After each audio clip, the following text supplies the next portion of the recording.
everybody, in this video we are going to do the neck menu from the Pain Free by Pete Egoscue book. This neck menu is going to be focused basically on almost everything other than your neck, which means that it should be appropriate for you if you have neck pain. So we're not going to be doing lots of neck mobilization or anything that might trigger symptoms of pain in the neck area. We're going to be focusing on restoring the function to your foundations, your feet, your engine, your hips and your pelvis, and the alignment back to your spine so that your head and your shoulders can sit comfortably where they're supposed to be, hopefully taking away any pain or tension that might be occurring in the neck. As ever, you are the boss of your own body. You need to advocate for yourself. And if any of the exercises that we do today aggravate any of your normal symptoms of pain and tension, please stop the exercise. Nothing good comes through wrestling through pain. You're only going to create more pain and tension for yourself if you don't listen to those warning signs from your body. So the sooner that you can do that, the sooner that you are going to be on your way to becoming pain-free. So please do stop anything that is problematic for you. In terms of equipment today, I've got a couple of cushions to help bolster me in an exercise that I'm not very good at. So I would advise grabbing some yourself. I've got a hard-ish chair, which I'm going to be using to sit on for an exercise, but also for static extension position full. And I've also got a yoga block and I've got some wall space. So that's it. Let's get started. We are beginning today, as we do with lots of these Egoscue routines, with standing at the wall with a block. So I'm popping my block in between my thighs, keeping my knees at hip width distance apart, and I'm just coming to a standing position at the wall. Off we go. We're going to spend 8 minutes here, and I'll run you through all of the various cues. So for this exercise, as with many, if not most of our exercises, the alignment of your feet is super, super important. So we want to stand with parallel hip width distance apart feet, making sure that the center of the second and the third toes is in alignment with the center of the front of the ankle joint.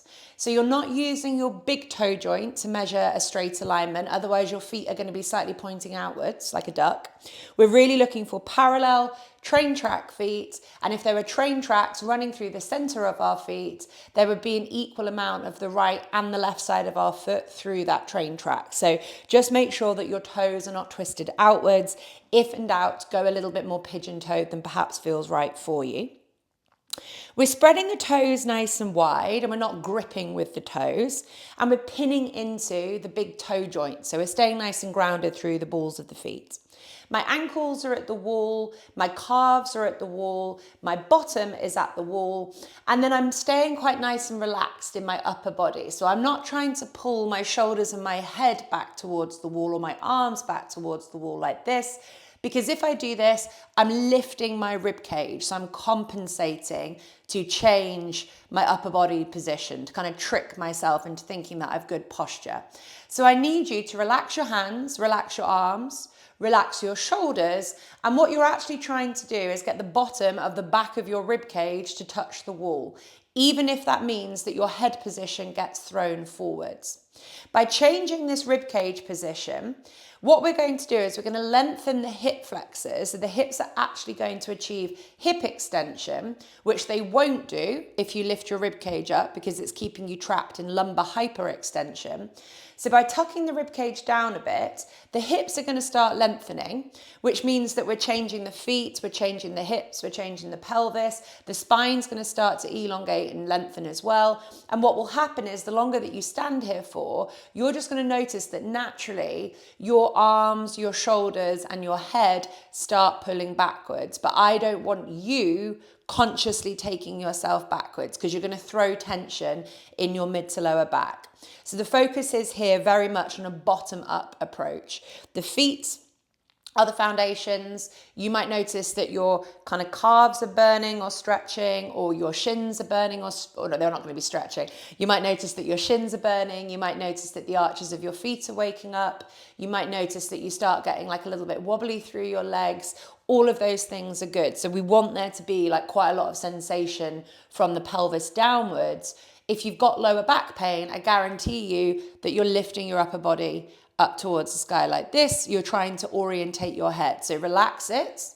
Let's get the work back into the legs, and all of this stuff further upstream will start to change.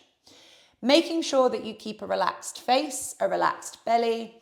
You're breathing in and out of your nose, and you are trying to keep your weight distribution even through both of your feet. So just see if you can get a sense if you're maybe like tipping off to one side, and draw the weight so it's even through both of your feet. If you are somebody who hyperextends your knees, you might be locking your knees backwards here. And you'll know that you're doing that because you'll feel how the back of your knees touch the wall, but your calves or your ankles might sort of move away from the wall. I'd actually rather you have like a little bit of softness in your knees, like a tiny bend, and the focus be more on the ankles and the calves touching the wall. Because as they change, as they become more functional, it will stop your knee from hyperextending. So just be conscious of that if you are somebody who kind of buckles backwards in your knees. The block is kind of staying there because you are maintaining a squeeze with your thighs. So just having the block in between your thighs is going to be doing something. But what I also want you to do is squeeze your thighs into the block, and you're going to use that squeeze of your thighs to slightly tuck your pelvis posteriorly. So tucking your pelvis posteriorly basically means like lengthening your back. So we're not doing this, that's me rolling my pelvis forwards anteriorly. I'm squeezing my thighs to help tuck the pelvis under slightly, but that doesn't mean that I'm bending the knees. So the knee stays straight, the pelvis tucks under, and what this does is it puts us in a more likely position to achieve hip extension, which is going to help free up your upper body and also for many people create a bit more pelvic alignment as well. So we are 5 minutes in. Hopefully just you're kind of feeling things changing further downstream, making sure that that sternum, the breastbone, doesn't start lifting up to the sky. You want the sternum facing forwards, the back of the ribs at the wall, even if that means that your arms, your shoulders, and your head come away from the wall. If you are surprised at how hunched you feel, it means you're doing it right. The biggest mistake that people make in this exercise is that they correct their upper body position because they think this is good posture, but this is only stiffness and compensation. This isn't good posture. You're better off being relaxed. The more that those feet change and wake up, the more that your legs change and wake up, the more that your hips and your pelvis changes and wakes up, the more that the upper body will start drawing itself backwards. Breathing nice and deeply into the bottom of the rib cage, in and out of the nose. The jaw stays relaxed, the belly stays relaxed, the face stays relaxed. Squeezing that block with my thighs, slightly tucking the pelvis under, but tucking the pelvis under doesn't mean that my knees are bending. It doesn't mean that my bottom comes away from the wall. It doesn't mean that my ankles or my calves come away from the wall.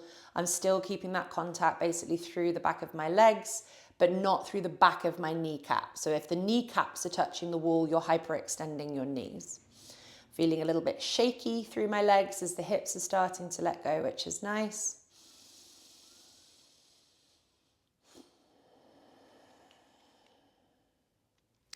Got about 1 minute and 15 seconds left here. So this is standing at the wall with a block. And what this exercise is doing is it's really promoting the correct position of our load joints. So your load joints are your ankles, your knees, your hips, and your shoulders. And so what we're doing is we're asking all of them to kind of be in the same range of movement, the same line as each other side on. So we're pulling the pelvis back over the ankles. We're asking the ankles to support the weight of the rest of your body. And therefore the spine and the shoulders will also start moving backwards as well. And what this does is it really changes how the head is able to balance on top of the shoulders. So if you're somebody whose pelvis is always quite far forwards in front of them, think of yourself as like the Leaning Tower of Pisa. Your head's never going to be able to sit properly, and that's going to feed into, neck pain, jaw pain, headaches, things like that. And it's not just about correcting that head position, it's about correcting all of the structures below it so that the head can sit where it's supposed to sit. 10 seconds left here. 5, 4, 3, 2, and 1. Okay, so we are going to move on to an exercise called short foot. Short foot, I would definitely recommend looking at my walkthrough video of this one, just so that you can see things in slightly closer detail if you've not done this exercise before. I will run you through the cues, but you're just not going to be able to see things in quite the way you might want to. So I'm going to start with my right foot behind me. Once again, I'm thinking about that parallel train track alignment. So the train track is running through the center of my second and my third toes, through the center of my foot and through the center of my ankles. My feet stay hip width apart, just like they did before, but this time my left foot goes out in front of my right foot. So the back of my left foot is in alignment with the front of my right foot. Remember that parallel alignment, so don't let the toes turn out. I'm going to slightly bend my knees, and I'm going to keep my weight even through both of my feet. So I'm not moving backwards, I'm not moving forwards, I'm keeping that weight centralized through both of my feet like this, and I'm keeping my shoulders over my hips. I'm not leaning forwards like so. Try and keep your arms relaxed by your side. What we are going to do here is, without rocking that front foot side to side, so we're not lifting the balls of the foot up at any point, I'm going to lift the toes on my left foot. I'm going to spread the toes wide, place them back down, feel like I'm pushing them down into the ground without the ball of the foot rising. And then I'm going to try and draw the ball of the foot back towards the heel. So I'm activating the arch of my foot. I release that and then I go again. So we're going to do 2 minutes here before we swap sides. Off we go. So I lift, hold, spread, place back down, push down, pull the ball of the foot back towards me, and I release. Okay? Lift, spread, place, push, pull, release. As I do this, I relax my face, I relax my belly, just like the same as before. I'm keeping that bend in my knees. I'm keeping my weight even through both of my legs. So I haven't moved towards the front leg, nor am I dominating with the right leg, or the back leg, sorry. As I do my lifting, it is the toes that are lifting, spreading, placing back down and pushing, etc. I'm not rocking my foot side to side in pronation and supination. So if you're noticing that you're kind of rocking the ball of the foot either way, you are rocking your midfoot rather than using your function of your toes. Upper body stays relaxed.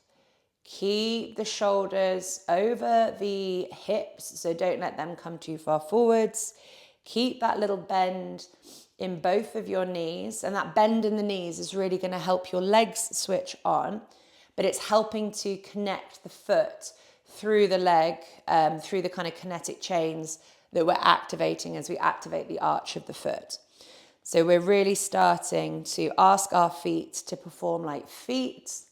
You might find this just like an absolute brain puzzle. So if your toes are extremely dysfunctional, they're really pinched together, and maybe you've got bunions and all these types of things, you're going to find this quite difficult, but just do your best. 3, 2, and 1. So we're going to do exactly the same thing on the other side, changing our setup. So left foot behind, right foot in front, hip width distance apart feet, nice and parallel, bending into the knees, keeping the weight even through both of the feet. We're going to set off now. Off we go. Lifting the right toes, spreading the right toes, placing them down, pushing them down, pulling them back, feeling how that contracts the arch of the foot, provided that we haven't lifted the big toe joint up. Off we go again. Lift, spread, place, push, pull, release. Keep the knees bent. Keep the weight even through both of your feet. Keep your shoulders over your hips. Don't let your upper body tilt forwards. Try not to look at your feet too much. Try and look ahead. Feel how your legs are going to be waking up. That rear leg is going to be working to stabilize your body. The foot of your front foot is going to be waking up, and you might feel how that kind of connects through other muscles through the leg as well. Keep the belly relaxed. Keep breathing in and out of your nose. Lift, spread, place, push, pull, release, and off you go again. And we're going to repeat this again on each side one more time. So with some of these exercises, especially when they're tackling very, very dysfunctional areas of the body, which for like most people, their feet are so dysfunctional due to the shoes that we wear our whole lives and due to the fact that we don't think about our feet as being this like really pivotal part of our body that we need to exercise. Most people have very stiff, dysfunctional feet that cause them problems all over their body, maybe like neck pain. And so this is a process of teaching them to wake up. So we're going to repeat this to make sure that we are really trying to get those feet waking up and behaving in a new way. I don't think 2 minutes on each side is actually enough for this exercise. 2 and 1. Okay, so we're going to swap over again, back to where we started from. Same thing goes, and hopefully you'll find it a little bit easier this time. Off we go. Lift, spread, place, push, pull, feel that cramping in the arch, release. As it wakes up, knees are bent, arms are relaxed, belly is relaxed, breathing is relaxed in and out of the nose. I can really feel on my left foot that because my toes are less functional, I'm desperately trying to roll my left foot in. So when I lift my toes up, I'm trying to pronate my left foot. So I'm having to lift my toes up a little bit less high so that I'm not compensating with my midfoot and that I'm really getting the toes doing what I want them to do. And as I'm locking in on that and doing it better, I can feel that my left foot's kind of getting like a little bit hot now, which is a really good sign. So when we get heat in our posture exercises, it shows us that we've got increased blood flow to the area, and increased blood flow typically happens A, through better breathing patterns, but 2, through muscular activation. So as we wake up new areas of our body, we increase that blood flow that's being sent there because it's working. 45 seconds left here. Lift, spread, place. God, my left foot is so much less functional in this than my right foot is. I can just really feel how I'm trying to roll the foot. The toes don't really understand what they're trying to do. But as I get that activation of my arch, I can feel how it activates my quad as well. So I'm feeling that kinetic chain wake up and become more functional. Hopefully it goes without saying here, you're trying really hard not to just claw your toes. This is not a toe clawing movement. It's a dragging backwards of the arch of the foot. 2 and 1. Final 2 minutes here. Nice parallel feet, hip width distance apart, knees are bent, looking up, off we go. Weight even in both of your feet. So much easier on this right side. It's like a whole different situation. My left toes are definitely a little bit dead in terms of function. This is quite nice. So now that I've come back to this right hand side and the right foot is in front, I can feel my left leg really wobbling. So it's really having to like work and stabilize. I've done good things. We like being wobbly. We like being challenged. We like burning and cramping and all that kind of stuff because it's showing us that we're waking up new muscles, which is what posture is all about.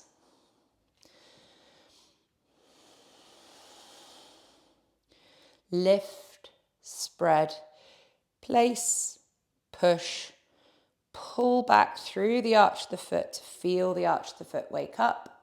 The toes are not clawing and the ball of the foot is not lifting at all. So the 2 times that I find that people want to lift the ball of the foot is when they lift their toes, like I do on the left-hand side. You might pronate your foot so you're lifting up the outside edge of your foot. And then when you push down, some people will claw with their toes, push too hard, and the ball of the foot lifts, but the toes crunch down. So the ball of the foot has to stay grounded in order for you to create this contraction through the arch of the foot. So it's a shortening of the space between the ball of the foot and the heel. 20 seconds left here.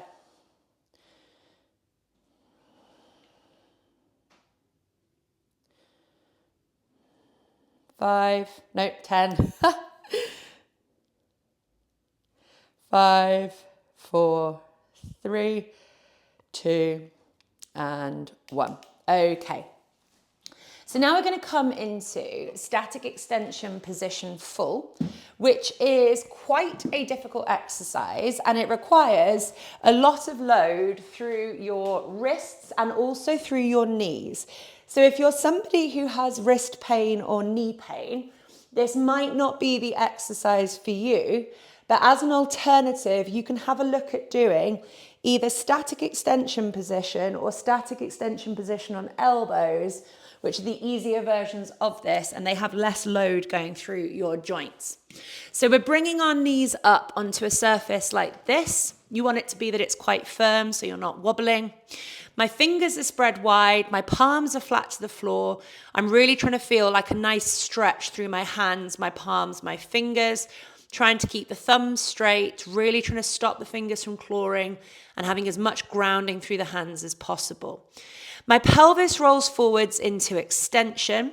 My hips, my knees, my ankles, and my toes stay in alignment with one another. The hips rolling forward like this is really going to switch the front of the hips on, which is what we want. We're going to, you might have to walk your hands slightly further forwards, but your hips are going to be slightly in front of your knees, as you can see here. But my shoulders are going to stay directly above my wrists. So my shoulders aren't behind my wrists, my shoulders aren't in front of the wrists, the shoulders are over the wrists. I sink down into the shoulder blades, start the timer here, 2 minutes, off we go. My head totally relaxes, so the neck is long, there's no lifting up of the neck. My elbows are straight. I'm trying to touch my shoulder blades behind me whilst also pulling them away from the ears. The pelvis rolls forward, so I'm closing up the front of the hip joints. This is waking up my hip flexors. The neck stays long. The face stays calm. The breathing stays calm, in and out of the nose. The belly is relaxed. If you want to, you can also point your feet whilst you're here, and you'll get a little bit more cramp through the arches of your feet, which is always quite helpful. Really focus on your hands and your fingers, so don't let the fingers bend. Don't let the thumbs bend. You're keeping the weight in the palms. You're not letting your shoulders overshoot the wrists or go behind the wrists. The shoulders stay on top of the wrists. We're forcing your arms and your shoulders to work hard here. The neck's getting a stretch, provided that you're actually relaxing your head and you're not compensating. We've got about 45 seconds left here, but feel free to kind of push yourself backwards if you need a little bit of a break. It's a tough exercise, but then you come back into it when you're ready. We want your hands stretching, working hard. We want the front of your hip flexors working hard as that pelvis rolls forwards. We want the arms and the shoulders working hard. We want the breathing to be nice and relaxed and easy. We want the neck to totally be relaxed and long. We're starting to lengthen the neck here, create balance in the spine, balance in the pelvis, work in the hips, work in the shoulders. All of these things are going to promote a healthier head position for you and less neck pain. 3, 2, and 1. Okay. So the next exercise that we're going to come on to is where I am definitely going to need my cushions, and I suspect you are going to definitely need your cushions as well. So we're going to do an exercise called hero's pose, which looks like this. So we're sat on our ankles and we're sat on our knees. Probably not the one for you if you have knee pain, but equally with the cushions, it might be achievable. Make sure you don't do it if it causes you any problems. What we are looking for in this hero's pose exercise is we need to have the balls of our feet and our ankles and our knees all together as we come backwards. So what we don't want is, as we bring our bum back towards our ankles, we don't want the ankles to come apart, because that takes the work out of the feet. So I want us to think about this exercise as being a foot exercise, and we want your feet and your calves working really hard. And the way that that's going to happen is by really ensuring that you keep the inner edges of your feet, your ankles and your knees together. As you can see here, as I come backwards, I am restricted. So I can't sit on my ankles without them doing that, because I don't have full plantar flexion in my feet. And I can feel how I'm more restricted through that right-hand side. So this is where our cushions are going to come in, because we can prop ourselves up as high as we need. And see, that's all right for me. So we can prop ourselves up as high as we need in order to focus on the alignment of our feet. It's not about trying to be competitive and not have the cushioning. So you might have 2 or 3 cushions, you might have a bolster, but we're really focusing on drawing those ankles together and not letting them apart. If you're really restricted in plantar flexion of your feet, you may even just find it beneficial. You might not even be able to kind of come backwards at all, even with the cushions. So for you, the benefit may be just being here and sort of pushing backwards a little bit, finding your spots, relaxing your face and breathing into it. But the focus is on those feet, those ankles, those knees pinching together. We want to feel lots of work through the lower legs, and it will start feeding up into the upper legs as well. 1 minute here, off we go. So I'm sitting backwards with all of my might. I'm drawing my ankles together. My right leg is shaking. So my right calf is just wobbling immediately because I'm doing this, which is a really, really nice sign. So I find this really difficult. This is definitely an exercise that I need to do more of. So we're relaxing the face. I'm actually just going to readjust because I can feel that my ankle's cheating again. Whoa, my hamstrings are wobbling. I'm relaxing my face, breathing in and out of the nose, breathing into the belly. I'm going to try and roll my pelvis forwards if I can. So I've got a little bit of an arch in my lower back. But the real focus here is on what your feet are doing. Trying to keep your weight even from side to side. Drawing the big toes together, drawing the ankles together, drawing the knees together, and feeling how much hard work that is. If you're very, very restricted, you're learning that your feet don't plantar flex, which is going to cause you neck pain, I promise, because everything's connected. And if your foundations are off, your head is off. And if it's a massive struggle, you can just come forward and take some of that load off and really just focus on the feet. Okay, that is time. So the next exercise that we're doing, we've only got 2 more left. We are going to do sitting knee pillow squeezes. So we're coming back to our chair like this. We're going to sit on our chair. We're going to have toes, ankles, knees and hips in alignment. So once again, making sure that those toes don't go out to the side. We're on our train tracks. We've got our yoga block. Yoga block is in the middle of our knees. It's keeping our hips, our knees, our ankles, our toes in alignment with each other. We're going to roll our pelvis forwards so that we close up the front of our hips.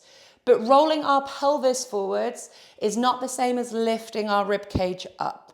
So I'm not doing this, because a bit like in that first exercise, that's your rib cage compensating. We're asking for the front of the hip joint to close up. So you're going to feel your hips working. 3 minutes here, off we go. We're going to squeeze, hold, and release the block in between our knees.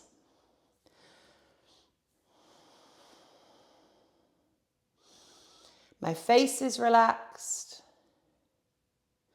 My breathing is relaxed. I'm keeping that pelvis rolling forwards. I'm really trying to feel the work at the front of the hips. I'm trying to keep my sit bone grounded on both sides. So if you've got a slightly elevated pelvis and your body is like avoiding hip flexion on that side, you might notice that you're tilting more to one butt cheek. So really draw the other side down, and I guarantee you'll start feeling more on that hip that's trying to cheat and run away from the movement. I'm keeping the squeeze and the release like a nice steady cadence. So I'm not like really hurriedly, jerkily squeezing it and then relaxing and it all kind of flopping all over the place. I like to say, think of the sea ebbing on the shore. It's that drawing in and it's the drawing out. So I want that squeeze in and release to be like an even, smooth rhythm. Rolling the pelvis forwards. We're not lifting the rib cage or the sternum upwards. The hands are relaxed. The face is relaxed. The breathing and the belly is relaxed. We're halfway through here. Keeping the balls of the feet on the floor, so just making sure you're not doing anything funny with your feet to compensate.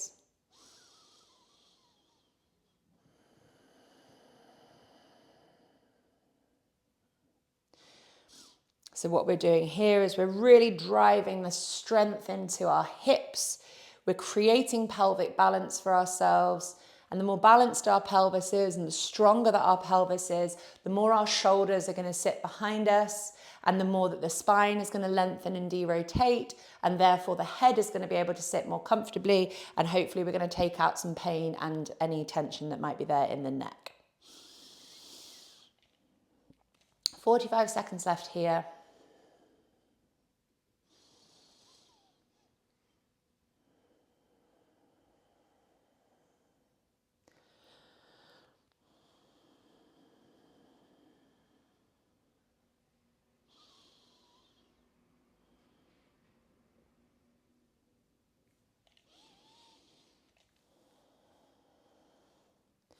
Just keep reminding your pelvis to roll forward so you're really feeling it in the front of your hips here.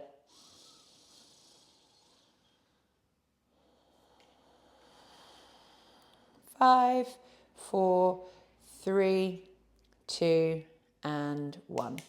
So for our final exercise in this neck pain menu, we are finishing with air bench, which you might know as a wall sit. I'm nice and sticky here on my mat with the floor. If you are not sure if your surface is sticky enough, you might want to put shoes on, but ideally you won't, because if you're putting shoes on, you're most likely going to have a little bit of a heel in your shoe, and that throws the alignment of all of our joints off. Heels in shoes, like normal trainers, normal sneakers, are one of the main reasons people have neck pain, because they pitch your body forwards, so the whole structure is compensating. So really take your feet quite far away from the wall. We've got that parallel train track alignment again. Spreading the toes wide, digging into the feet. We're going to slide down. We're making sure that our knees are not collapsing in nor collapsing out. So toes, ankles, knees and hips in alignment. 2 minutes here. Off we go. We're using the traction of our feet against the floor to push our pelvis and our lower back into the wall. So I'm not doing this again. There's no lifting of the rib cage to try and get the shoulders and the head back. I'm pushing into the kind of backs and the fronts of my feet to really fire up my legs and to push the hips and the pelvis into the wall. So think of this as being an exercise where you're smushing your pelvis into alignment through that effort through your legs and through your feet. You want it to be that your knees are above your ankles and not overshooting them. So you might want to walk your feet a little bit further forwards if you wanted to, a bit like that. If your knees are hurting, you might want to take your feet a little bit further forwards, or you might want to come up a little bit higher. So it's whatever suits you really. If you can't do it without your knees hurting, you're probably better off finishing in static back for a few minutes instead. Relaxing the belly. Relaxing the face, keeping that calm nasal diaphragmatic breathing going. Even if your legs are on fire, they might be wobbling all over the place. You're really looking to kind of feel this in your quads, but you may also feel it in the hamstrings and the glutes, and even in the inner thighs as well. You can also do this with a block if you like.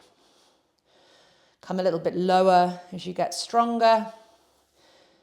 And you can always kind of push yourself up and take a break if you need to, or just push yourself up and start off higher and work your way lower as time goes on.